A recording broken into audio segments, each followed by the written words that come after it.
परिवार। परिवार क्या है, कैसे बना और कहाँ से इस शब्द की उत्पत्ति हुई है। तो परिवार शब्द अंग्रेजी शब्द के फैमिली का हिंदी रूपांतरण है। फैमिली शब्द की उत्पत्ति लैटिन भाषा के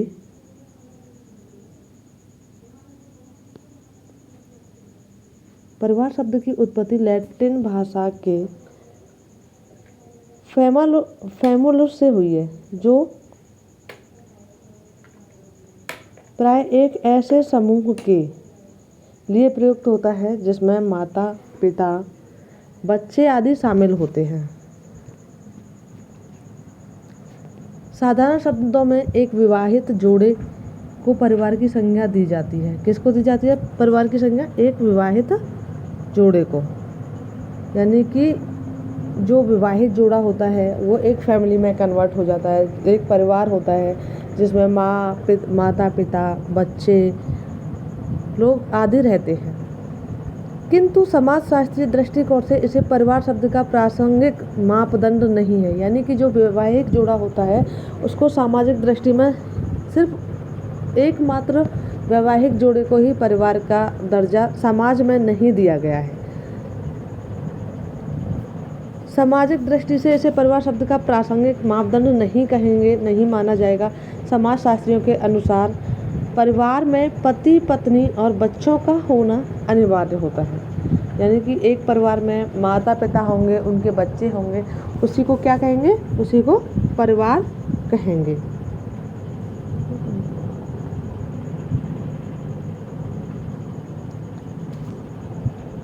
ऐसे में किसी एक अभाव से वह परिवार न होकर गृहस्थ का रूप ले लेता है, इसलिए ऐसा कहा जाता है कि सभी परिवार गृहस्थ का रूप लेता है। इसलिए ऐसा कहा जाता है कि परिवार गृहस्थ होते हैं, लेकिन सभी गृहस्थ परिवार नहीं होते। यानी हस्बैंड वाइफ को किसका नाम दे दिया गया है? गृहस्थ जीवन का। वो क्या होते हैं? गृहस्थ लाइफ में जी रहे होते हैं। लेकिन जब उनके बच्चे और परिवार में जैसे हस्बैंड वाइफ होगा या माता पिता और उनके बच्चे होंगे, तब उसको परिवार का दर्जा दिया गया है। सामान्य रूप से परिवार को सामाजिक संगठन की मौलिक इकाई के रूप में माना जाता है। परिवार से ही बालक की प्रारंभिक शिक्षा प्रारंभ होती है। परिवार के द्वारा प्रेम, सहयोग, अनुशासन जो हमें बच्चे को सिखाने के लिए सिखाया जाता है या जो हमें परिवार से सीखने को मिलता है, उसी को हम परिवार कहते हैं। और समाज में परिवार के अत्यधिक महत्वपूर्ण समूह होते हैं, यानी एक बहुत ही इम्पोर्टेंट भूमिका होती है परिवार की समाज में। मैकआइवर एवं पेज ने परिवार को परिभाषित करने के लिए कहा है कि परिवार पर्याप्त निश्चित यौन संबंध द्वारा परिभाषित एक ऐसा समूह है जो बच्चों के जनन एवं पालन पोषण की उचित व्यवस्था करता है। मैकआइवर के कार्य क्या है? मैकआइवर ने परिवार के कार्यों को दो भागों में बांटा है, आवश्यक और अनावश्यक। परिवार के आवश्यक कार्यों में घर के विभिन्न प्रावधानों को सम्मिलित किया गया है, जिसमें अनावश्यक कार्यों में मनोरंजन से संबंधित कार्यों को सम्मिलित किया गया है। आर्थिक क्रियाकलाप और शैक्षणिक क्रियाकलाप तथा लैंगिक व प्रजनन के क्रियाकलाप परिवार के आवश्यक कार्यों में सम्मिलित किए गए। कौन कौन से कार्य? आर्थिक क्रियाकलाप और शैक्षणिक क्रियाकलाप तथा लैंगिक प्रजनन, यानी कि जो लैंगिक प्रजनन का मतलब होता है जो बच्चे पैदा करने से संबंधित होते हैं।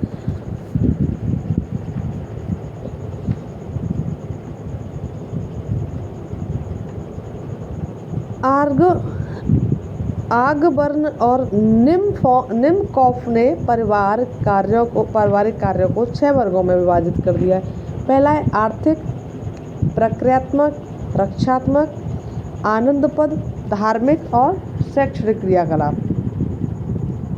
लुंडबर्ग ने परिवार को 4 प्रमुख मूलभूत क्रियाकलाप बताया, जिसमें से प्रमुख है प्राथमिक समूह का संतोष, श्रमिकों का सहयोग, विभाजन, बच्चों की देखभाल,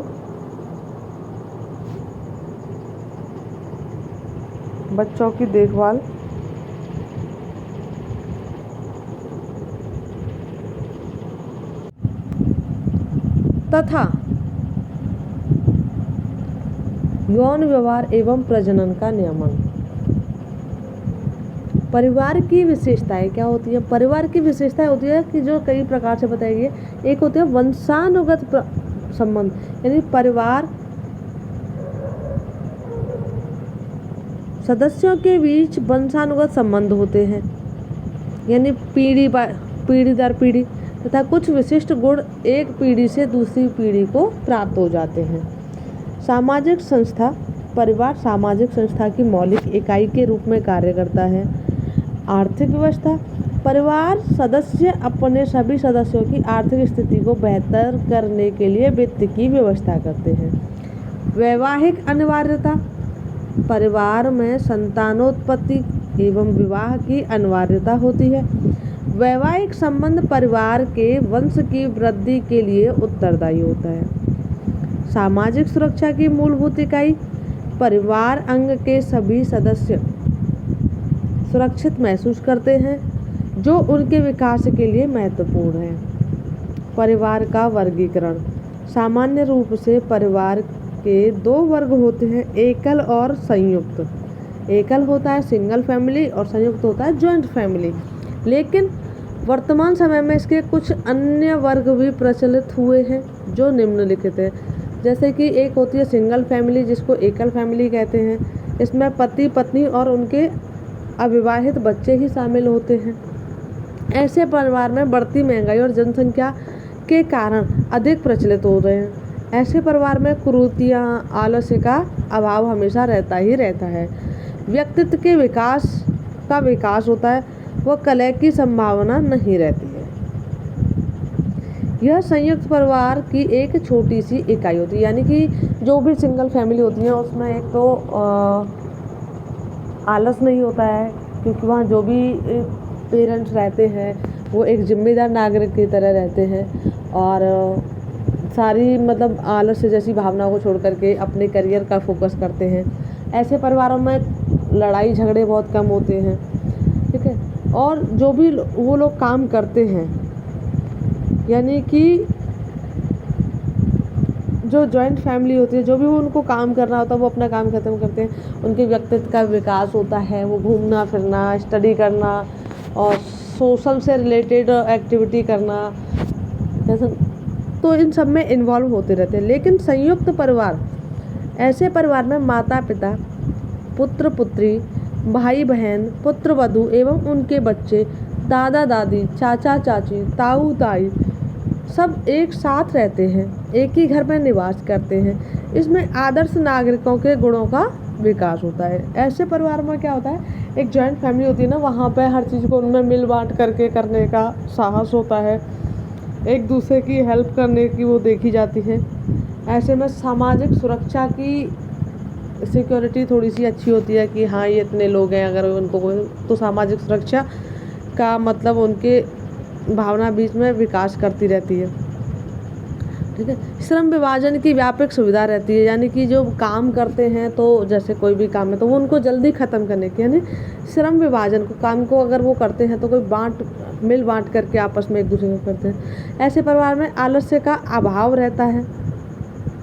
भारतीय सामाजिक परिवेश में संयुक्त परिवार का जीवन का आधार है, यानी कि हमारा जो इंडियन कल्चर है वो जॉइंट फैमिली पर डिपेंड करता था, है ना, अभी तक।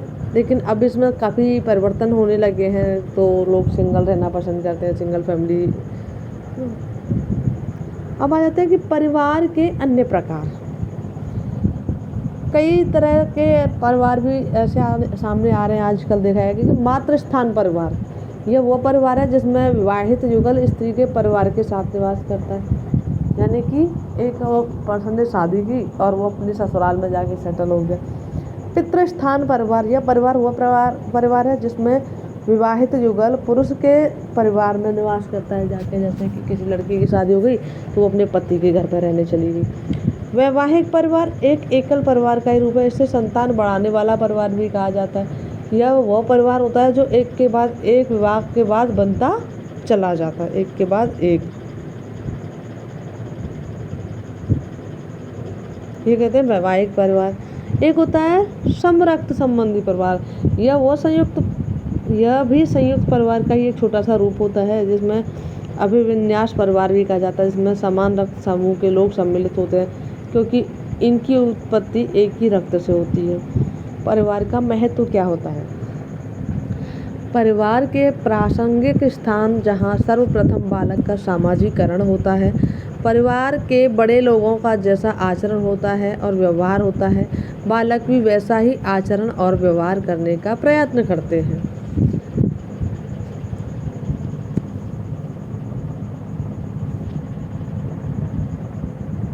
बालक के स्वाभाविक विकास में परिवार के तत्व सहायक होते हैं। बालक को सही वातावरण उपलब्ध करवाने की जिम्मेदारी उसके परिवार की होती है। अब बालक की नियमित दिनचर्या का प्रभाव उसके शारीरिक विकास पर पड़ता है और इससे नियमित जिम्मेदारी भी परिवार की ही होती है। बालक के उचित शारीरिक विकास में उसे अपने परिवार से प्रेम एवं सुरक्षा की भावना का अहम योगदान होता है। बालक के समुचित विकास के लिए खेल एवं व्यायाम के लिए समुचित संयुक्त सुविधाओं एवं समय उपलब्ध करवाने की जिम्मेदारी भी उसके परिवार की होती है। बालक की मानसिक क्षमता के विकास में उसके वंशानुक्रम का प्रमुख योगदान होता है। उसे परिवार के माता पिता से प्राप्त होता है। मानसिक विकास में बालक के भाषा विकास का भी महत्वपूर्ण योगदान होता है, जिसमें उसके परिवार की भूमिका अहम होती है। परिवार जिसमें माता पिता के अच्छे संबंध होते हैं, जिससे वे अपने बच्चों की रुचियों एवं आवश्यकताओं को समझते हैं, एवं जिसमें आनंद एवं स्वतंत्रता के वातावरण होता है, इसका सकारात्मक प्रभाव बालक के मानसिक विकास पर पड़ता है। अच्छी आर्थिक स्थिति वाले परिवार में बालक को पौष्टिक भोजन सही है, शिक्षा का वातावरण, खेल एवं मनोरंजन के अवसर आदि उपलब्ध होते हैं। माता पिता की शिक्षा का भी बालक के मानसिक विकास पर प्रभाव पड़ता है। समझे?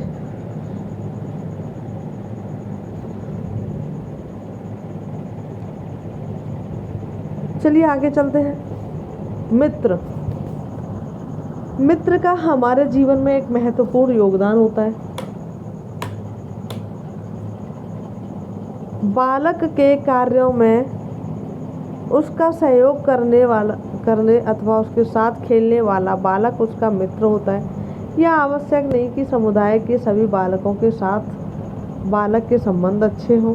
जिन बालकों के साथ बालक का संबंध अच्छा होता है, उसके साथ रहना, कार्य करना, खेलना पसंद करता है, एवं उसका मित्र फ्रेंड कहलाता है। क्या कहलाता है? फ्रेंड कहलाता है। मित्रता एक ऐसा रिश्ता है जो अन्य रिश्तों की भांति थोपा नहीं जाता है। यह अपनी सुविधा के अनुसार एवं रुचि के अनुसार देख परख कर मित्र चुनने की स्वतंत्रता होती है। यह एक ऐसा बंधन होता है जो लोगों के मन को जोड़ता है। क्या होता है? जो लोगों के मन को जोड़ता है और इसी के आधार पर वे एक दूसरे के लिए कुछ भी करने को तैयार रहते हैं। मित्रों के बीच के आपसी संबंधों को मित्रता कहते हैं। मित्रता का वर्गीकरण अगर आप करते हैं तो अरस्तु ने मित्रता का वर्गीकरण 3 प्रकार से किया है, यानी उसे 3 भागों में बांट दिया गया है। एक होती है उपयोगिता की मित्रता, जिसमें मित्र वही होता है जिसका अपना हित खुद का सोचेगा। एक मित्र तो ऐसा होगा, इसे कहते हैं उपयोगिता की मित्रता, यानी कि वो अपना हित देख करके ही उसके साथ में मित्रता करता है। दूसरा होता है आनंद की मित्रता। इस प्रकार की मित्रता में मित्रों के बीच आपसी हित को लेकर के सहमति होती है, जो अपनी आपसी खुशी मित्रों के बीच बांटते हैं। लेकिन तीसरे नंबर पर आती है जिसे बेस्ट फ्रेंड कहते हैं, जो अच्छी मित्रता कहलाती है।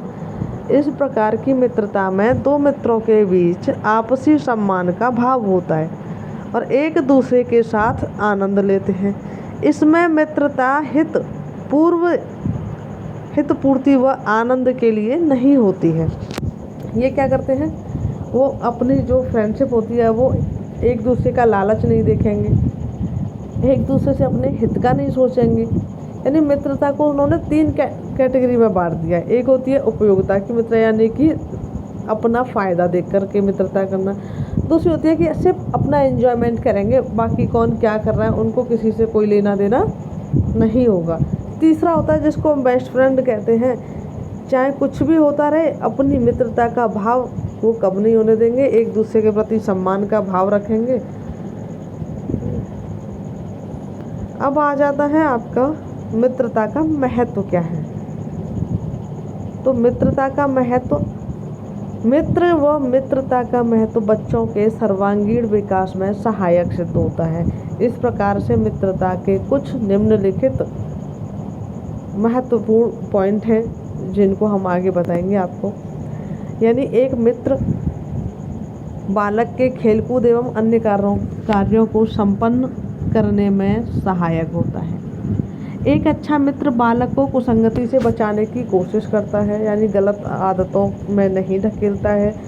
एक अच्छा मित्र सामाजिक आदर्शों एवं मूल्यों को सिखाता है। अच्छा मित्र बच्चों को पारसिक प्रवृत्ति अपनाने से बचता है, यानी गलत चीज़ों को अपनाने से उसको रोकता है। ऐसा होता है कि बच्चों के मानसिक विकास में भी मित्रता एवं मित्र की भूमिका बहुत ही महत्वपूर्ण होती है। इसके आगे आ जाता है कि संबंध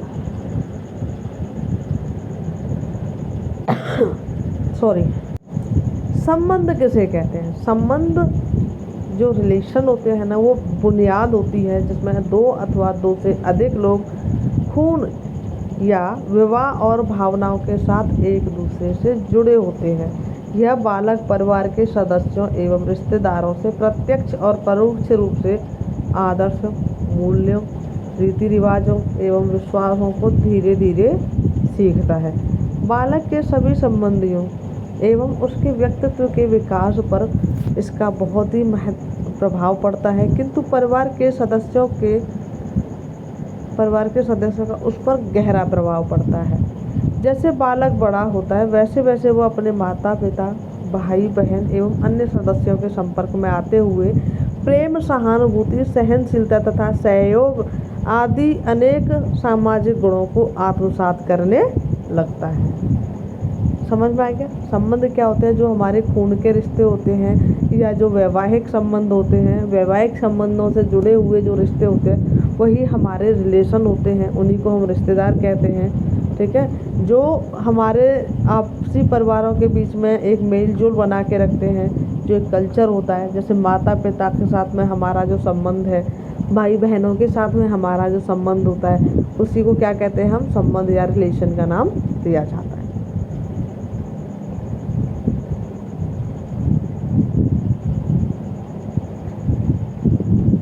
परिवार एवं मित्र, परिवार एवं मित्र क्या होता है, यह आवश्यक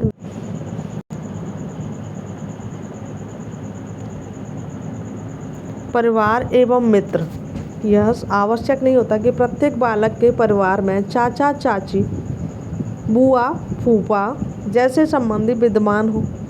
कक्षा में मौजूद बच्चों की पारिवारिक विविधता से शिक्षक बालकों को इसके विषय में विभिन्न प्रकार की जानकारियाँ उपलब्ध करवा सकते हैं। संबंधों का वर्गीकरण क्या होता है, जैसे संबंध क्या होते हैं, उनको कैसे किस तरह से बांटा जा सकता है। संबंध 2 प्रकार के बताए गए हैं, एक होते हैं वैवाहिक संबंध और एक होते हैं समरक्त संबंध, यानी अपने ही खून से रिलेटेड जो रिश्तेदार होते हैं, जैसे कि अपने दादाजी हैं, पिताजी हैं, बुआ हैं, मासी हैं, ठीक है, अपनी दादी हो गई। कौन से संबंध हो गए, ये रक्त संबंध होते हैं। और वैवाहिक संबंध जैसे विवाह के कारण जो नए संबंध बनते हैं, पति पत्नी हो गए, उनका कोई खून का संबंध नहीं होता है। सास बहू हो गई, उनका कोई खून, ननद भाभी हो गई, उनका कोई संबंध खून का नहीं होता। लेकिन मासी हो गई, उनका तो खून का संबंध होता है ना। मासी भांजा हो गया, उसका कोई खून का संबंध नहीं है, मतलब मासी भांजे का खून का संबंध होता है। तो एक होते हैं वैवाहिक संबंध और एक होते हैं समरक्त संबंध। वैवाहिक संबंध वे संबंध होते हैं जो कि पति पत्नी और सास बहू आदि के रिश्ते होते हैं। लेकिन समरक्त संबंध भी होते हैं जो सभी प्रकार के संबंध इस प्रकार से जैसे कि संबंध होते हैं कि जैसे संबंधों की सामाजिक स्वीकृति आवश्यक होती है, जबकि प्राणी शास्त्रीय संबंधों की में स्वीकृति आवश्यक नहीं होती है।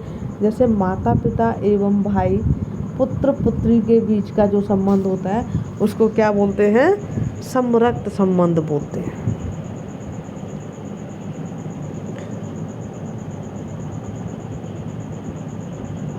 कार्य एवं खेल। कार्य की जिम्मेदारी वयस्कों की होती है, तो वहीं खेलकूद बच्चों के लिए अनिवार्य होते हैं। बच्चे स्वयं को खेलकूद में व्यस्त रखते हैं। इस कार्य में इन्हें परिवार के सभी सदस्यों से सहयोग प्राप्त होता है। बाल्यावस्था से ही बालक में रचनात्मक प्रवृत्तियां विकसित होने लगती हैं। रचनात्मक खेल से वे सक्रिय खेल हैं जिनसे बच्चे को कुछ नया करने की कल्पना शक्ति मिलती है। बाल्यावस्था से ही बालकों में रचनात्मक प्रवृत्तियां विकसित होने लगती हैं। वस्तुतः रचनात्मक खेल कल्पनात्मक खेलों से अत्यधिक समानता रखते हैं, क्योंकि रचनात्मकता कल्पना शक्ति द्वारा प्रभावित होती है। क्या होती है? जो रचनात्मकता होती है वो कल्पना इमेजिनेशन के आधार पर क्या होती है? उससे प्रभावित होती है, उसको अफेक्ट करती है। ठीक है। खेल खेल में बच्चे सहज रूप से सीखते हैं कि बालकों को विभिन्न प्रकार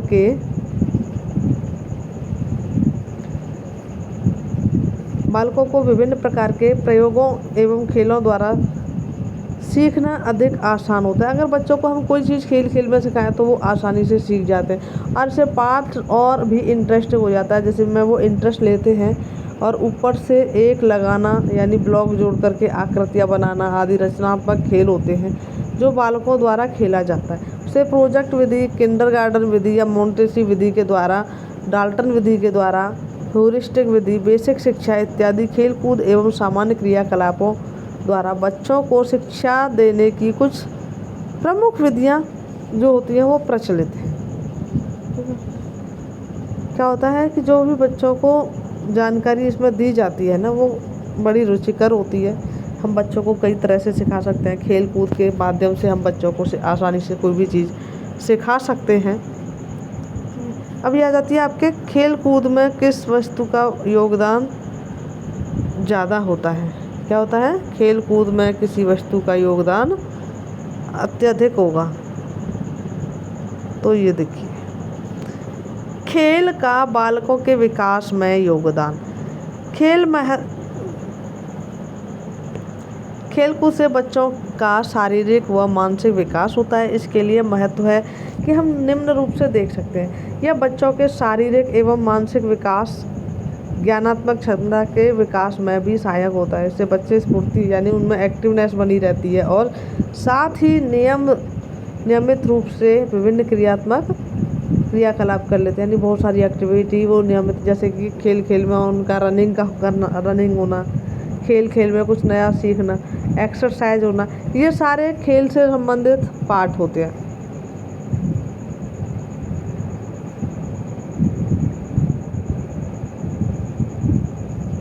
शरीर इससे मांसपेशियां, हड्डियां मजबूत होती हैं, रक्त का संचार होता है,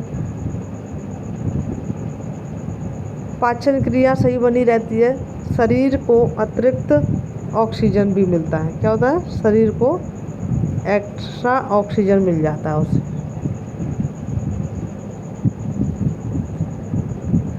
इससे फेफड़े स्ट्रांग बने रहते हैं। खेल कूद के दौरान शारीरिक अंगों की सक्रिय रहने के कारण शरीर की रोग प्रतिरोधक क्षमता बढ़ जाती है। क्या हो जाता है?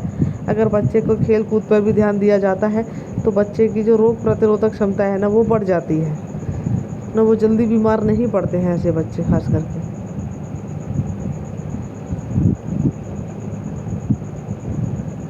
यह बच्चों को स्वयं निर्णय लेने में सक्षम बनाता है। जो भी बच्चे खेल कूद में ज़्यादा इंटरेस्ट लेते हैं ना वो अपना डिसीजन भी खुद ले सकते हैं। खेल कूद में शिक्षा में महत्वपूर्ण भूमिका होती है, इसलिए बालकों को शिक्षा में खेल कूद में उचित स्थान भी दिया जाता है। खेल कूद से बच्चों के मानसिक विकास होता है, दिमाग की एक थेरेपी होती है। भावनात्मक रूप से कमज़ोर बच्चों के लिए एक थेरेपी का भी कार्य करता है। वो सामाजिक परिवेश में समायोजन स्थापित कर लेते हैं। जो भी बच्चे खेल कूद में ज़्यादा इंटरेस्ट लेते हैं वो सामाजिक अपना भी स्थापित कर लेते हैं।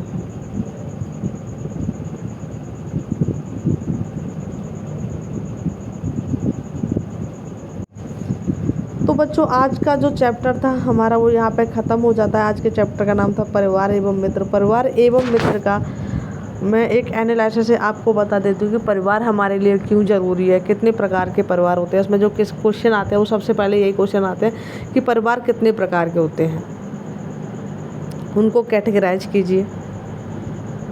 संबंध क्या होते हैं, रक्त संबंध क्या होते हैं, वैवाहिक संबंध क्या होते हैं। तो इस तरह के क्वेश्चन हमारे पेपर में पूछे जाते हैं और इसमें से कम 5 से 7 नंबर के क्वेश्चन आपको पूछे जाएंगे। तो ये 3-4 दिन में मैं आपको कंप्लीट करवा दूँगी। थैंक यू, धन्यवाद। तो इसके लिए हमारे साथ जुड़े रहिएगा हैप्पी ऑलवेज चैनल से, जिस पर मैं टाइम टू टाइम आपको कुछ वीडियो प्रोवाइड कराती रहूँगी जो आपके लिए बेटर होगा।